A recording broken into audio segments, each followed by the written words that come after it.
Como de costume, vamos orar e pedir que Deus esteja conosco nesse período. Você vai habilitando.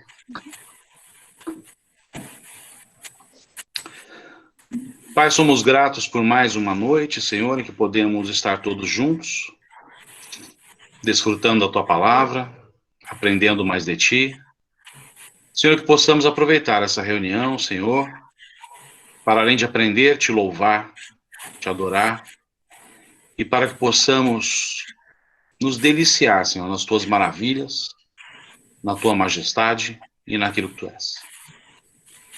Que possamos, Senhor, através da Tua palavra e dos exemplos que nós temos, nós possamos refletir sobre as nossas vidas, sobre atitudes que nós devemos ter, sobre tratamentos que nós devemos incutir, para que nós possamos sempre estar da forma, da maneira com que Te agrada, Senhor, em todas as circunstâncias.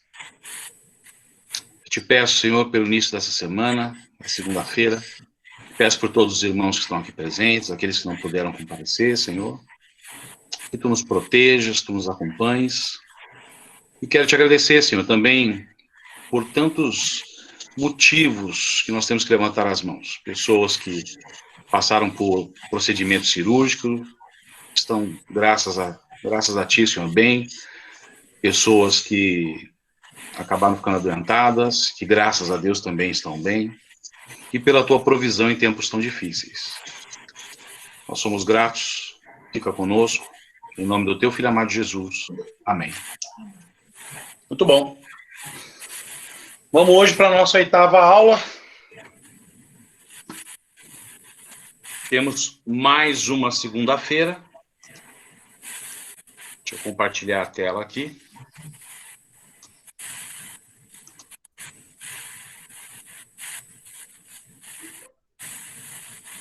Okay.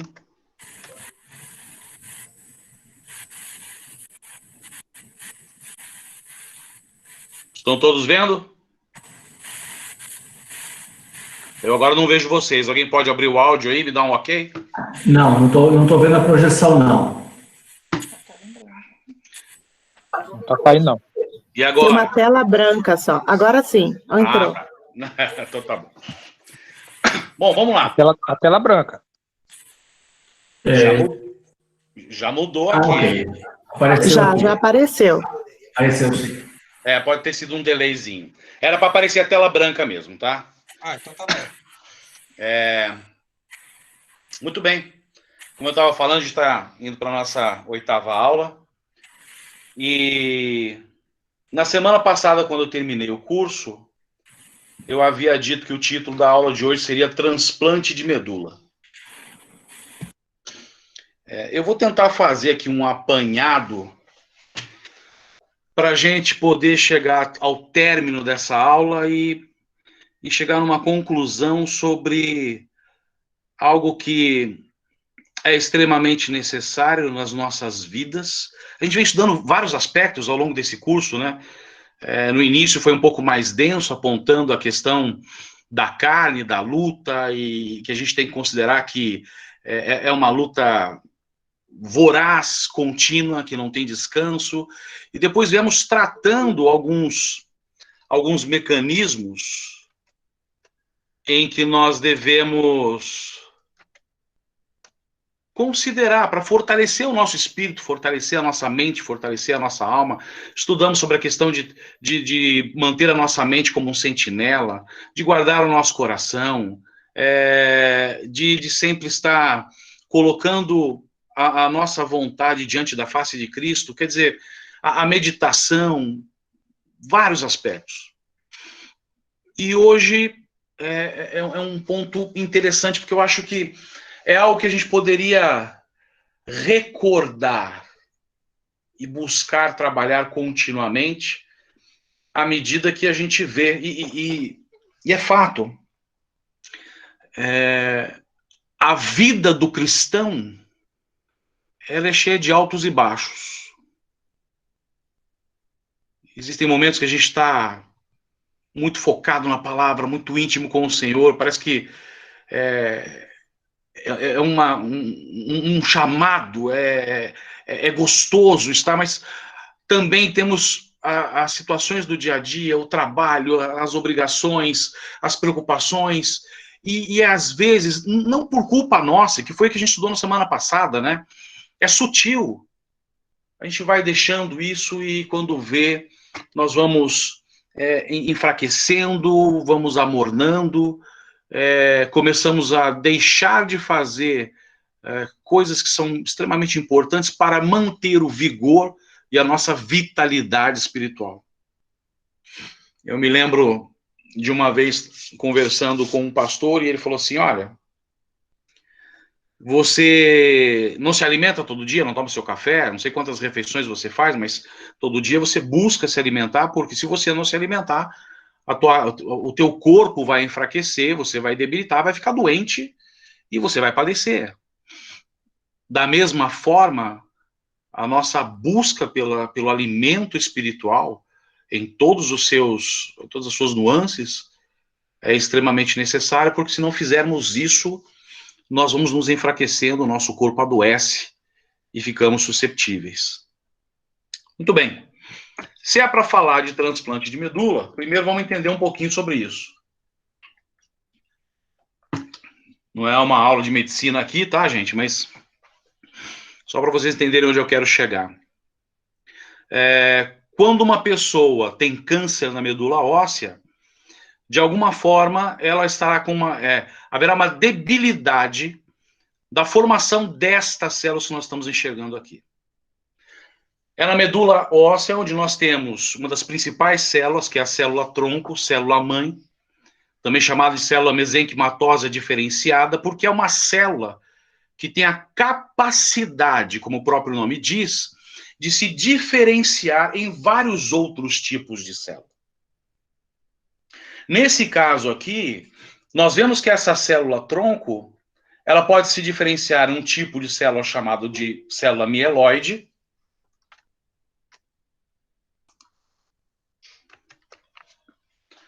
e também pode se diferenciar num tipo de célula chamada célula linfóide. A partir da célula mieloide, a mesma célula pode dar origem às hemácias, às células sanguíneas, e veja, os glóbulos vermelhos são importantes para transportar o oxigênio para os tecidos, para retirar o dióxido de carbono dos tecidos para que seja eliminado.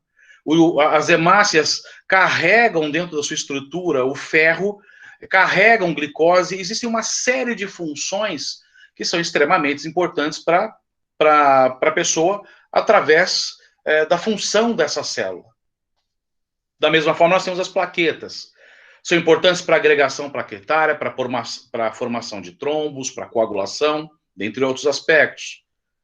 Nós também podemos formar os neutrófilos, que são células que estão relacionadas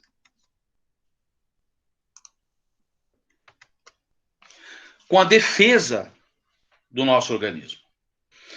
E da célula linfóide, que, veja, veio da mesma célula-tronco, nós damos origem aos linfócitos, que também são células que participam do nosso sistema de defesa.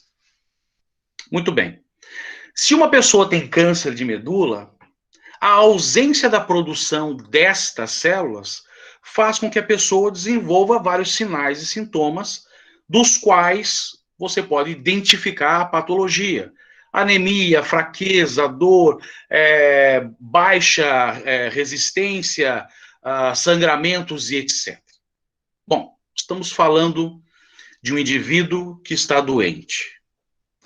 Há um tratamento? O tratamento é o transplante de medula. Identifica-se uma pessoa que tem uma certa compatibilidade, extrai-se aqui do osso dessa pessoa essas células. Então, primeira etapa aqui, você vai retirar da medula óssea esse sangue, esse conteúdo. Depois você vai tratar esse conteúdo para coletar somente as células-tronco. Essas células-tronco vão ser armazenadas ou podem ser congeladas.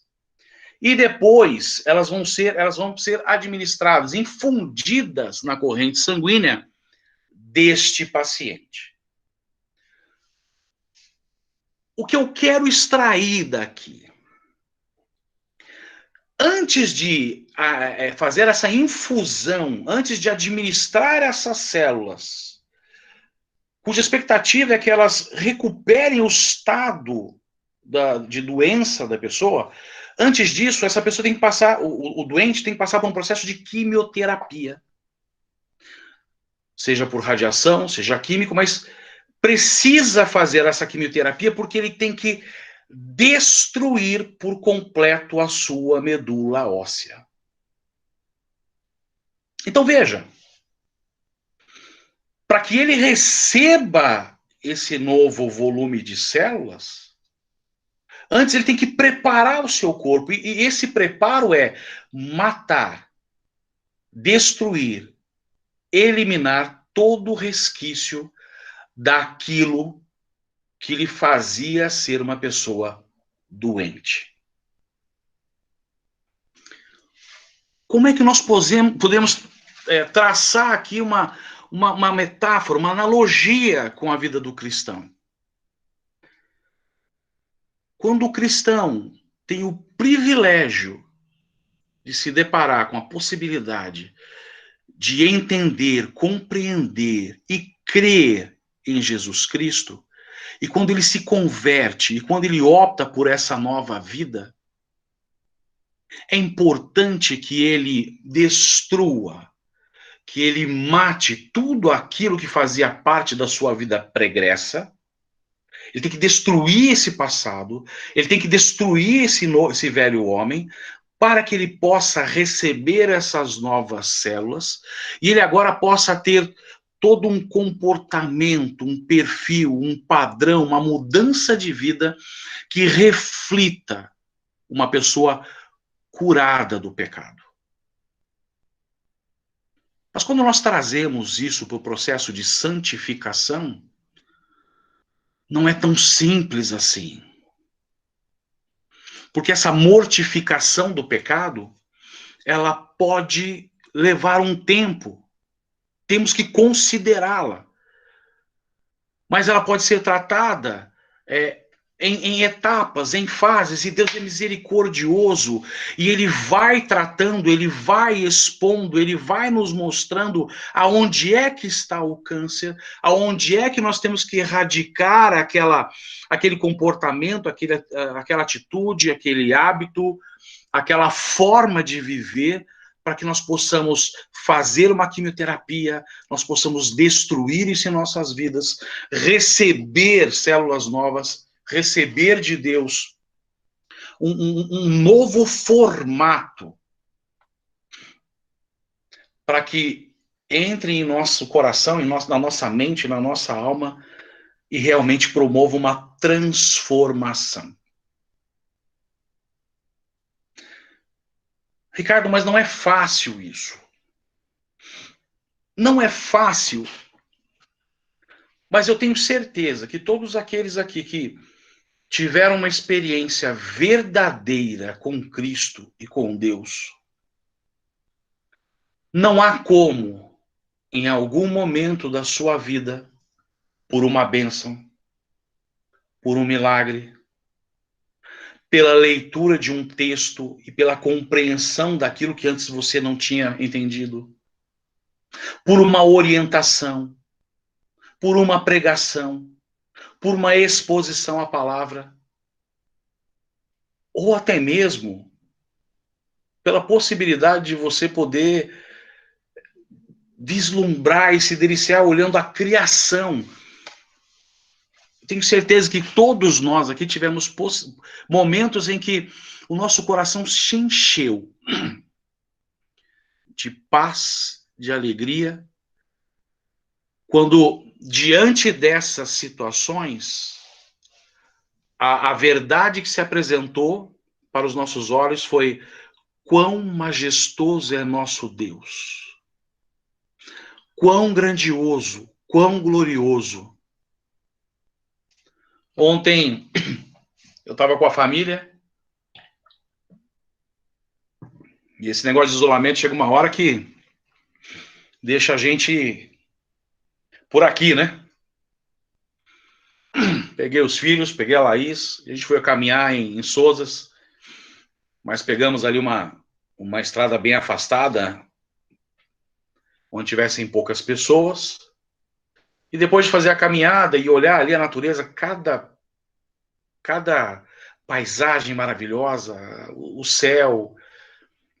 Na hora que estávamos retornando no carro, a gente estava vendo o pôr do sol. E eu falei assim, vamos parar o carro aqui? Gente, vamos orar a Deus e agradecer por isso? E foi um momento tão simples, tão bom, mas nós aproveitamos para louvar a Deus. Pelo privilégio de olhar aquele momento tão gostoso. E por agradecer a Deus a forma como Ele tem maravilhosamente cuidado das nossas vidas ao longo desse período. Um período tão tenso. Não estou dizendo que não tem dificuldades.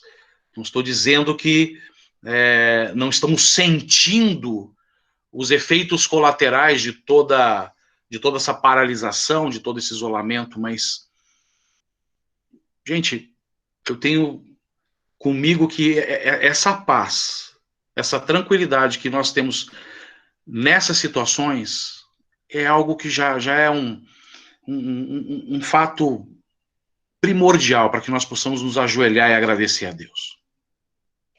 E nós vemos isso na palavra de Deus em vários textos, em várias situações diferentes, com pessoas diferentes e comportamentos diferentes. Eu queria apresentar alguns aqui para vocês. Se vocês quiserem abrir aí Isaías capítulo 6, nós vamos ler do versículo de 1 a 8.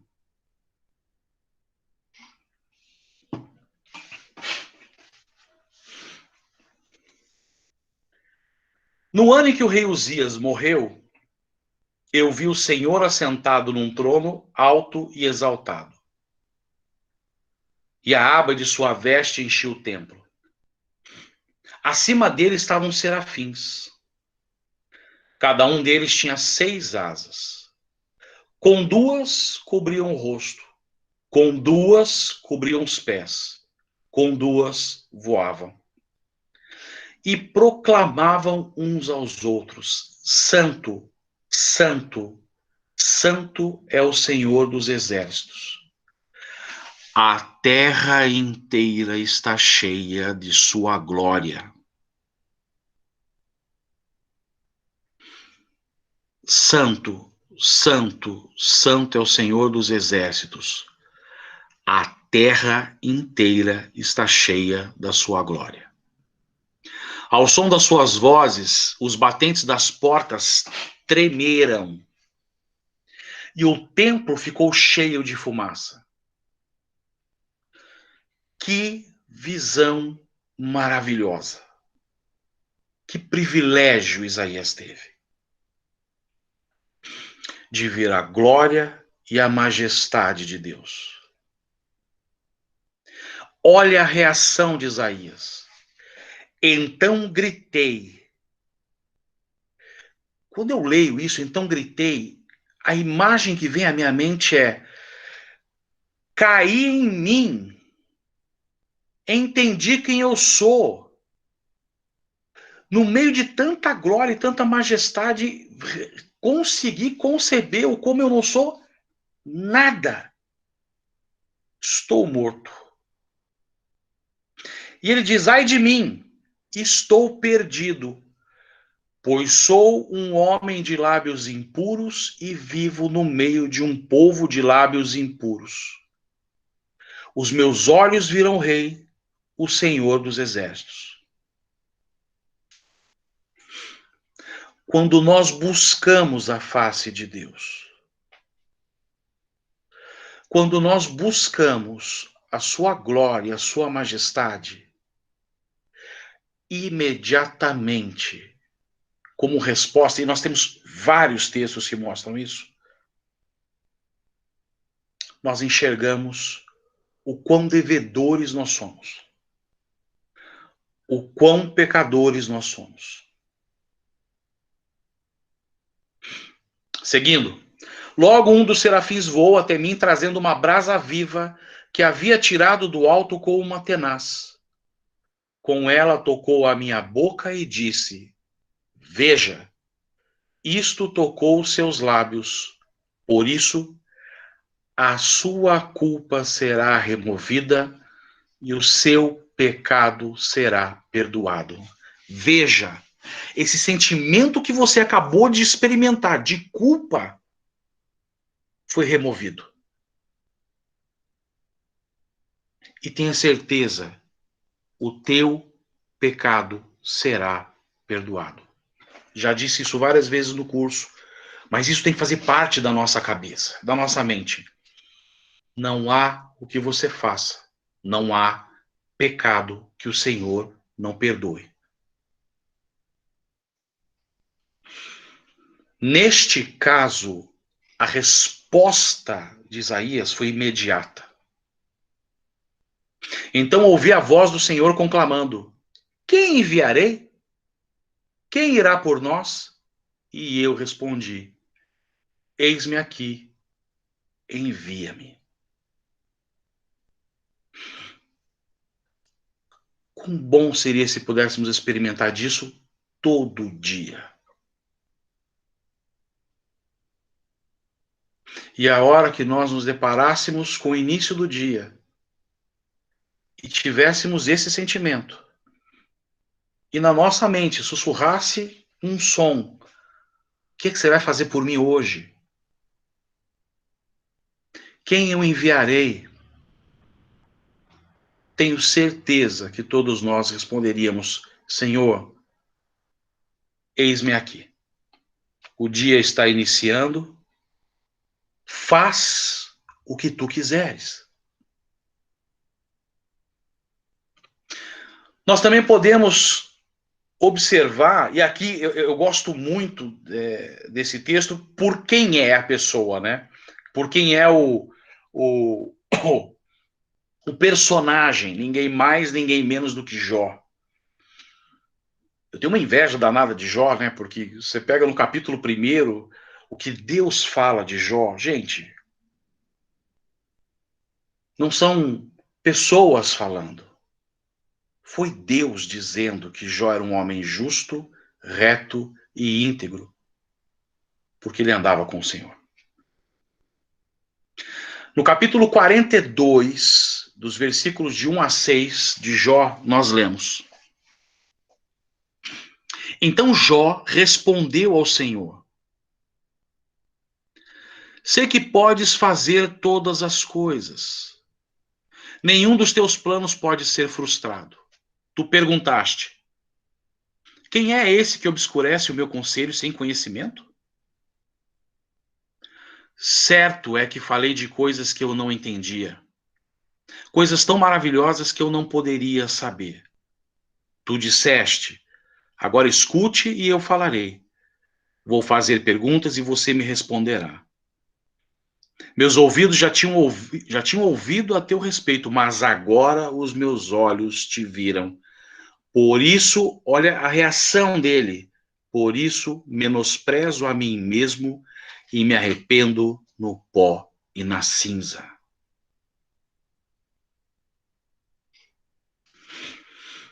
Alguém que Deus utiliza como adjetivos, algo tão nobre. Alguém que, quando nós lemos os primeiros capítulos, tudo o que acontece com ele, porque Deus permitiu que Satanás colocasse a mão até certo limite. Alguém que passa ao longo do livro argumentando contra 3 amigos. Ao término do livro, a partir do capítulo 40, 41, Deus começa a falar, lhe traz um monte de perguntas, ele faz rever tudo aquilo que ele estava dizendo, e agora Jó diz: olha, eu antes só te conhecia de ouvir, agora os meus olhos te viram. E ele reconheceu o que ele era. Eu menosprezo a mim mesmo e me arrependo no pó e na cinza. dadas as devidas proporções, situações semelhantes da mesma experiência, a experiência de estar diante do Senhor. Temos mais um exemplo. Abacuque. O profeta Abacuque, capítulo 3, ele diz, capítulo 3, versículos de 16 a 19.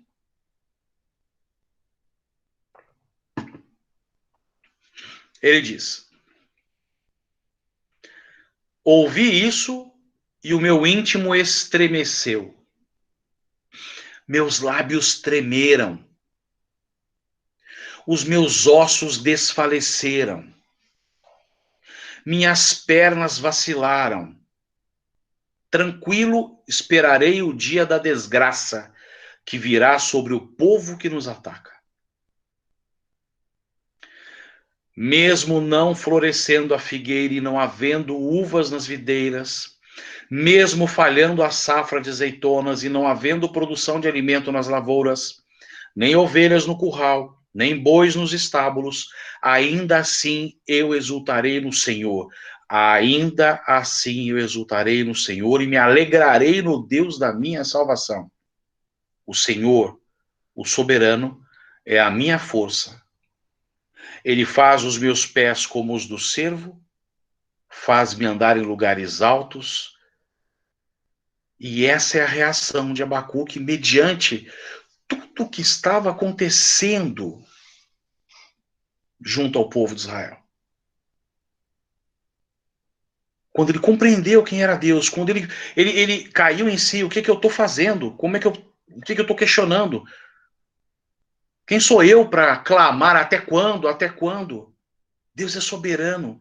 E ainda que não haja provisão, ainda que não tenha aquilo que nós entendemos que é essencial para as nossas vidas, ele se coloca com a postura de que vai louvar e vai se alegrar e reconhece que esse Deus é o Deus da salvação. Muito bem.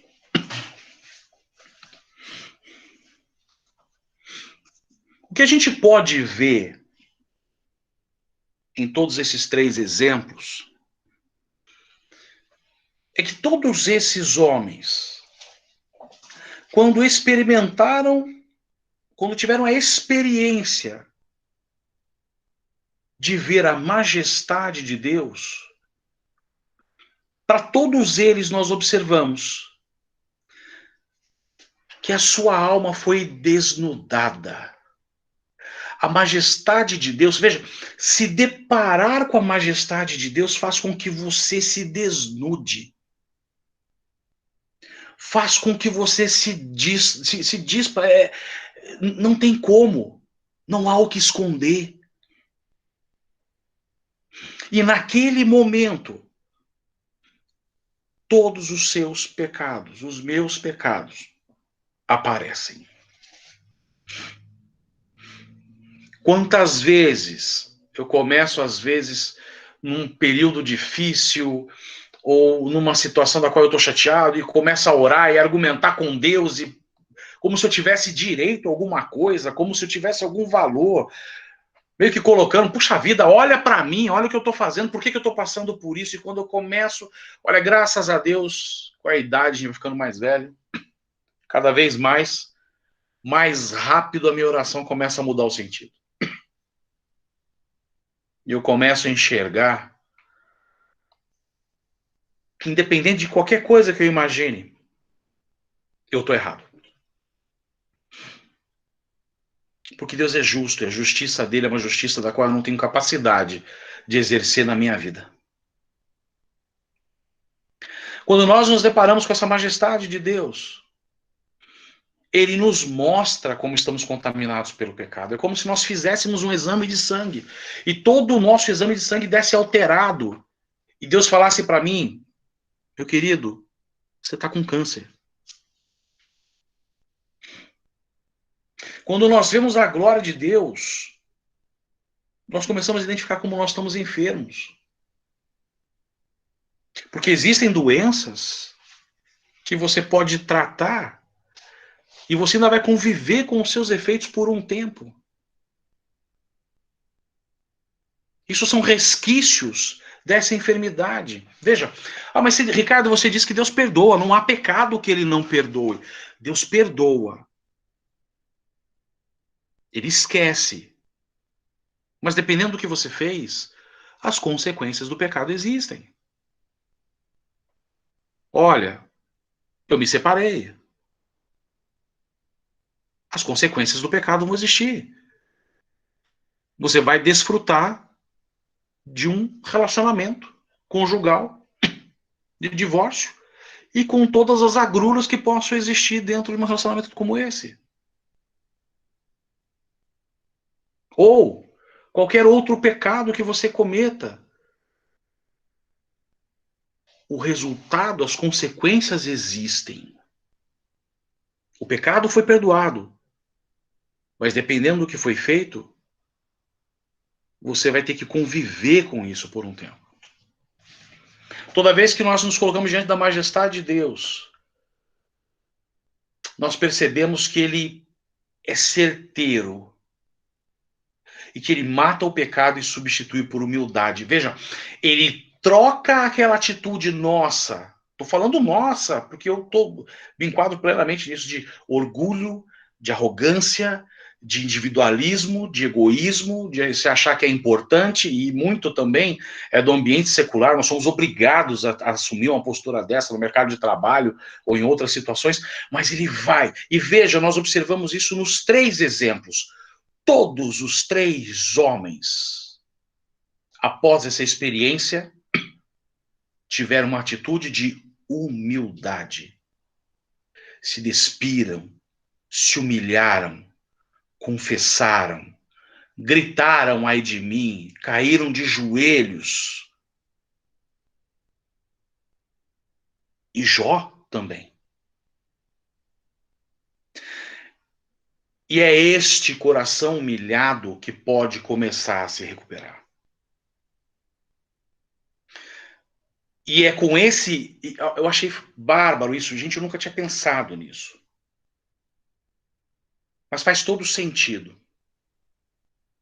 O pecado não pode vicejar em um coração humilde.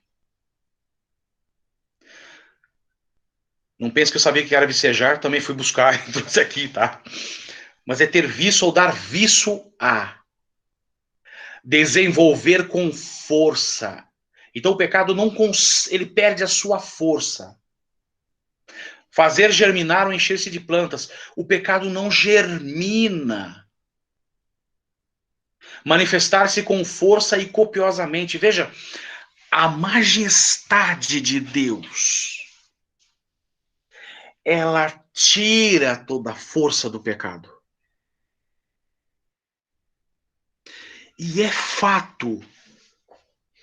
Eu também já tive a oportunidade de conhecer pessoas tão simples, tão humildes, que não tinham lá no seu currículo histórico escolar as graduações e tudo aquilo que a gente está acostumado às vezes a conviver, mas quando abriu a boca para falar de Deus,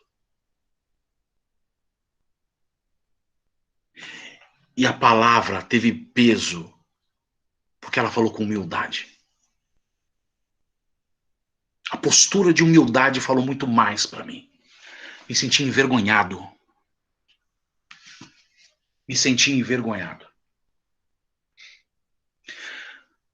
Então, se eu tenho que, para um transplante de medula, fazer radioterapia, quimioterapia, a adoração ao Senhor é essa radioterapia.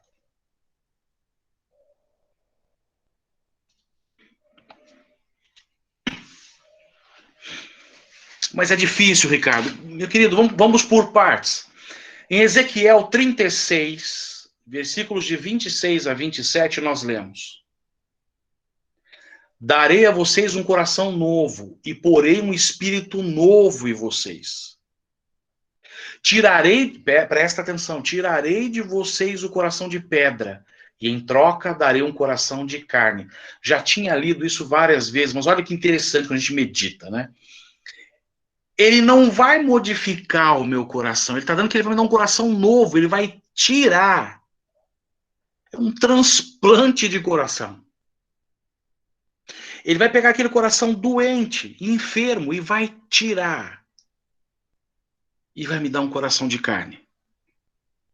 Ele vai tratar o meu espírito, a minha alma, ele vai tirar aquele espírito que era confrontador, fraco, tendencioso a obedecer à carne, e me dará um novo espírito. E é esse novo espírito que vai me levar a agir segundo os seus decretos e a obedecer fielmente às suas leis. Mas nós sabemos que Deus faz isso quando o seu povo clamar e se humilhar perante Deus. Ele repete no mesmo livro de Ezequiel, capítulo 11, versículo 19, darei a eles um coração não dividido, e porém um novo espírito dentre eles, retirarei deles o coração de pedra, e lhes darei um coração de carne. O coração dividido é aquele coração que é tendencioso, não sabe para onde vai. Eu me lembro de uma discussão com alguém que se dizia agnóstico, e aí eu parei de falar da palavra. Nos encontros a gente foi tratando de outras situações, aí um dia ele pegou e falou assim, por isso que eu não aceito Deus, porque Deus diz, porque Deus... Tira Deus dessa equação. Você não falou que Deus não existe? Se Deus não existe, tira ele dessa equação. Alguém chegou aqui, será?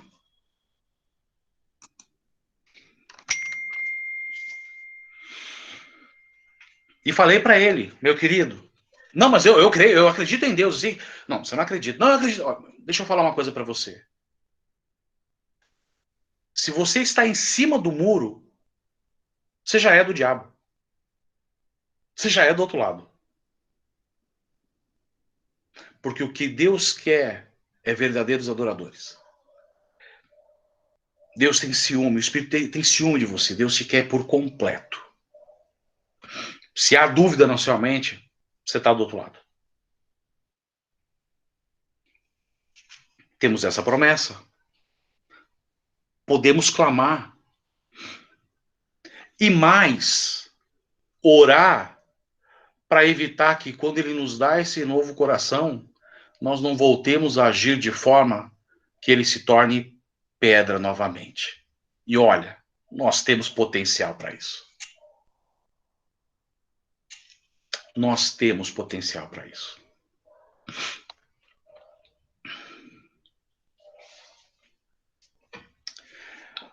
Acho interessante esse trecho aqui, né? Até pensando na questão do... Puxa, mas isso é difícil.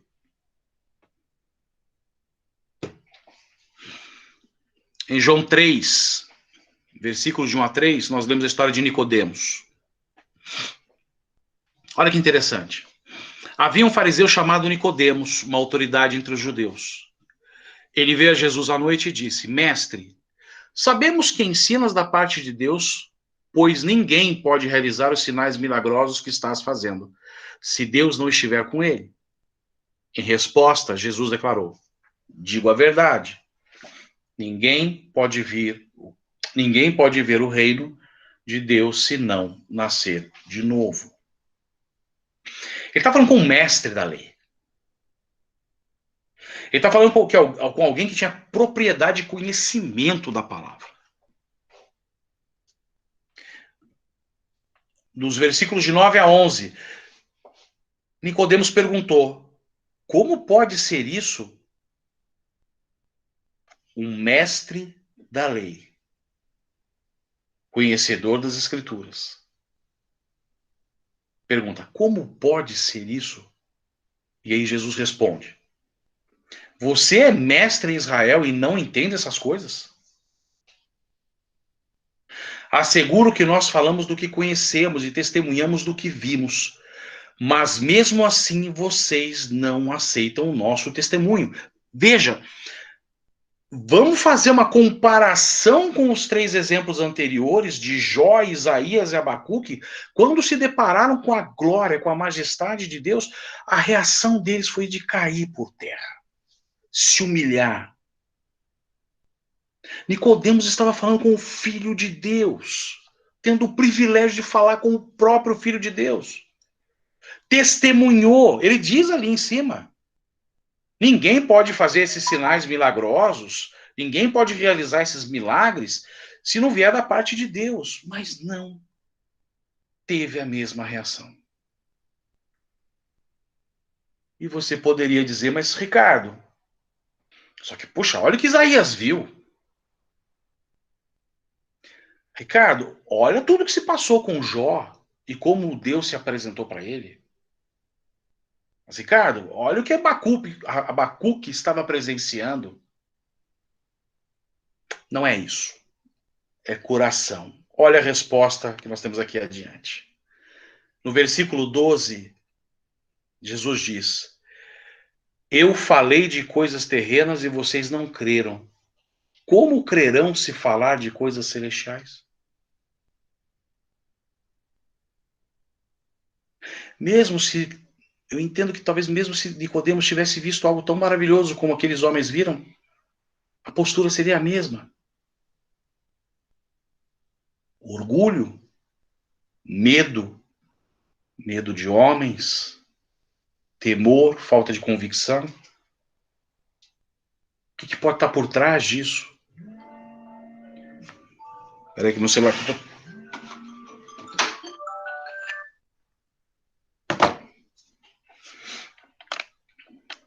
Muito bem. Ao contrário, nós temos a história de Paulo.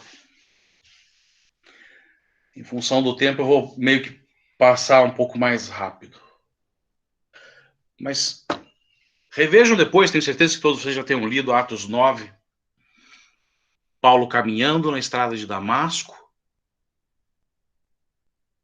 Ele tem o privilégio de ter um encontro com Cristo, que lhe pergunta: Saulo, Saulo, por que você me persegue? E ele fala: quem és tu? Eu sou Jesus a quem você persegue. E os homens que estavam ao lado dele ouviam a voz, mas não viam ninguém. Saulo, né, de Tarso, levantou-se do chão, abriu os olhos, não conseguia ver nada, ficou cego. Em seguida nós lemos o Senhor falando com Ananias e dando as instruções para que ele conseguisse localizar e ir até Paulo. Dos versículos de 13 a 20 nós lemos: Senhor, tenho ouvido muita coisa a respeito desse homem, de todo o mal que ele tem feito aos teus santos em Jerusalém. Ele chegou aqui com a autorização dos chefes dos sacerdotes para prender todos que invocam teu nome. Mas o Senhor disse a Ananias: vá. Este homem é meu instrumento escolhido para levar o meu nome perante os gentios e seus reis e perante o povo de Israel. Mostrarei a ele quanto deve sofrer pelo meu nome.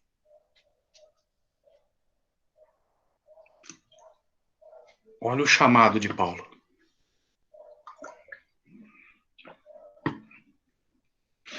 Mostrarei a ele quanto deve sofrer pelo meu nome. Ricardo, mas será que Paulo compreendeu? Leia Filipenses capítulo 4. Leia toda a história de Paulo. Então Ananias foi, entrou na casa, pôs as suas mãos sobre Saulo e disse: irmão Saulo, o Senhor Jesus que apareceu no caminho por onde você vinha, enviou-me para que você volte a ver e seja cheio do Espírito Santo. Imediatamente, algo como escamas caiu dos olhos de Saulo e ele passou a ver novamente. Levantando-se, foi batizado e depois de comer recuperou as forças. Saulo passou vários dias com os discípulos em Damasco. Mas veja, a mesma atitude de Isaías. Eis-me aqui. Logo, começou a pregar nas sinagogas que Jesus é o Filho de Deus. Meu querido, que quimioterapia de perseguidor voraz, com autoridade, para prender e testemunhar a morte de Estevão. Para agora alguém que vai pregar nas sinagogas e falar do nome de Cristo. A glória, a majestade de Deus pode se apresentar em nossas vidas de várias formas. O fato é que isso trata as nossas vidas. O fato é que essa é a melhor forma de nós destruirmos, mortificarmos o pecado na nossa mente, no nosso coração e na nossa alma. Começa a fazer sentido até quando nós lemos nas Escrituras que nós temos que levar o nosso pensamento cativo ao Senhor. Se o problema é algum pensamento corriqueiro, de mágoa, de rancor, de falta de perdão, algum pensamento pecaminoso, algum desejo, leva isso cativo a Jesus Cristo, leva isso diante da glória da sua majestade. Busque isso. E vai fazer diferença.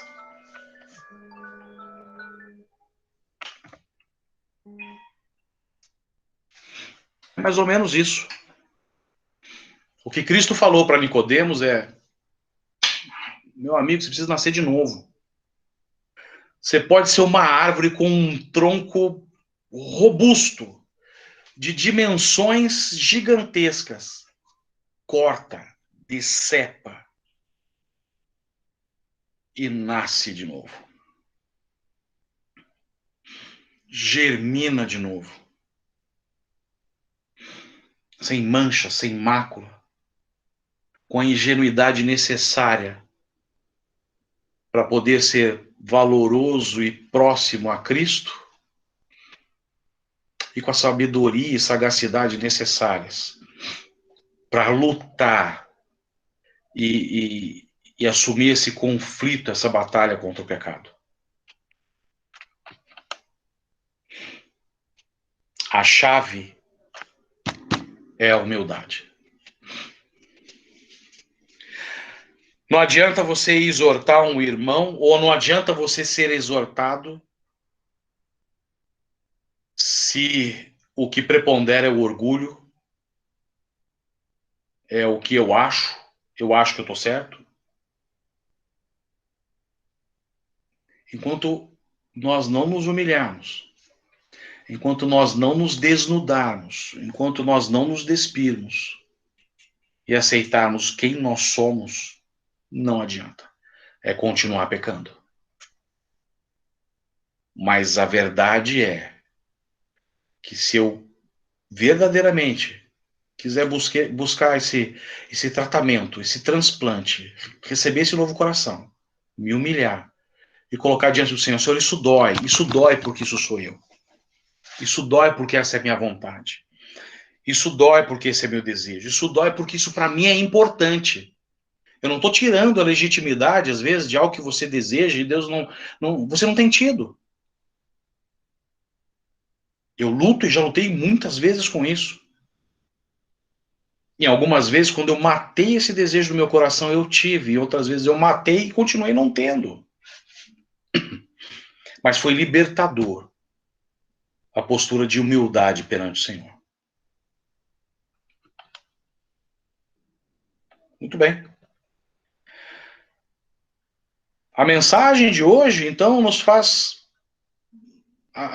assumir como uma atitude que deve fazer parte do nosso dia, é refletir a grandeza de Deus. E nos deliciar na sua excelência e na sua majestade. Qualquer momento, irmão. Se você tem filhos pequenos em casa, às vezes o teu filho faz um gracejo, uma coisa que te alegra o coração e faz esquecer toda a porcaria que você teve que viver aí fora no teu trabalho, agradeça a Deus, se delicie, porque essa criança é um presente de Deus na tua vida. Uma noite em casa com a tua esposa, com a tua família, uma lua bonita, um cultinho, um hino de adoração, um cântico, uma leitura. Reúne a família, lê um versículo, medita nele, ora junto, pratica isso. Isso vai fazer muita diferença na tua vida e na vida daqueles que estão à sua volta. Por que não passar até aqui alguns textos? Isaías capítulo 40, versículo de 12 a 20. Olha que texto maravilhoso para a gente poder adorar e enxergar a majestade de Deus. Quem mediu as águas na concha da mão, ou com o palmo definiu os limites dos céus? Quem jamais calculou o peso da terra, ou pesou os montes na balança e as colinas nos seus pratos? Quem definiu limites para o Espírito do Senhor, ou o instruiu como seu conselheiro? A quem o Senhor consultou que pudesse esclarecê-lo? E que lhe ensinasse a julgar com justiça? Quem lhe ensinou o conhecimento, ou lhe apontou o caminho da sabedoria? Na verdade, as nações são como a gota, que sobra do balde. Para eles são como o pó que resta na balança. Para ele, as ilhas não passam de um grão de areia. Nem as florestas do Líbano seriam suficientes para o fogo do altar. Nem os animais de lá bastariam para o holocausto. Diante dele, todas as nações são como nada. Para ele, são sem valor e menos que nada. Com quem vocês compararão Deus? Como poderão representá-lo? Como poderão representá-lo? Com uma imagem que o artesão funde e que o ourives descobre de ouro para que a qual modela correntes de prata? Ou com o ídolo do pobre que pode apenas recolher um bom pedaço de madeira e procurar um marceneiro para fazer uma imagem que não caia? Olha a dimensão desse texto.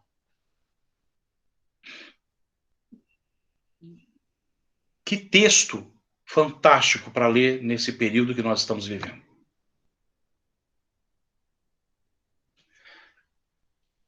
Vou fazer isso de novo hoje. E toda a minha ansiedade, a minha angústia, as minhas preocupações, vou colocar diante desse texto e falar assim: problemas, esse é meu Deus. Essa é a dimensão dele. É imensurável.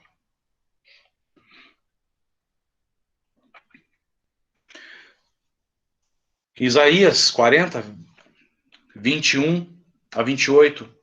Será que vocês não sabem, nunca ouviram falar? Não contaram a vocês desde a antiguidade? Vocês não compreenderam como a terra foi fundada? Ele se assenta no seu trono, acima da cúpula da terra, cujos habitantes são pequenos como gafanhotos. Ele estende os céus como um forro e os arma como uma tenda para neles habitar. Ele aniquila os príncipes e reduz a nada os juízes deste mundo. Mal eles são plantados ou semeados, mal lançam raízes na terra, Deus sopra sobre eles e eles murcham. Um redemoinho os leva como palha. Com quem vocês vão me comparar? Quem se assemelha a mim? Pergunta o santo. Ergam os olhos e olhem para as alturas. Quem criou tudo isso? Aquele que põe em marcha cada estrela do exército celestial e a todas chama pelo nome. Tão grande é o seu poder e tão imensa a sua força, que nenhuma delas deixa de comparecer. Porque você reclama, ó Jacó, e por que se queixa, ó Israel? O Senhor não se interessa pela minha situação. O meu Deus não considera a minha causa? Será que você não sabe? Nunca ouviu falar? O Senhor é o Deus eterno, o Criador de toda a terra. Ele não se cansa, nem fica exausto. Sua sabedoria é insondável. Glória a Deus. E após a leitura desses dois textos, enxergar a grandeza de Deus, por que não ter a atitude de Provérbios, capítulo 30, versículos de 2 a 4? Sou o mais tolo dos homens. Não tenho entendimento de um ser humano. Não aprendi sabedoria, nem tenho conhecimento do santo. Quem subiu aos céus e desceu? Quem ajuntou nas mãos os ventos? Quem embrulhou as águas em sua capa? Quem fixou todos os limites da terra? Qual é o seu nome, o nome do seu filho? Conte-me se você sabe.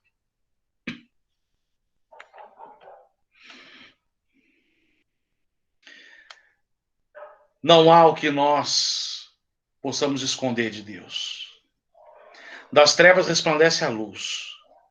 Quando nós deparamos e olhamos para Cristo, Ele se revela em nossos corações. E Ele ilumina o nosso conhecimento. Ele nos faz enxergar quem realmente nós somos. E é esperado que você se humilhe. Queridos, a próxima aula nós vamos fechar esse curso e vamos abordar somente a questão da fé. E por que disso? Porque tudo isso que a gente apresentou, porque como 2 Coríntios diz, capítulo 5, versículo 7, nós vivemos pela fé e não pelo que vemos. Isso tem que estar fortalecido em nossos corações. Hebreus 11:6 diz, sem fé é impossível agradar a Deus, pois quem dele se aproxima precisa crer que ele existe e que recompensa aqueles que o buscam. E no versículo 1 do mesmo capítulo diz, ora, a fé é a certeza daquilo que esperamos e a prova das coisas que não vemos. Amém?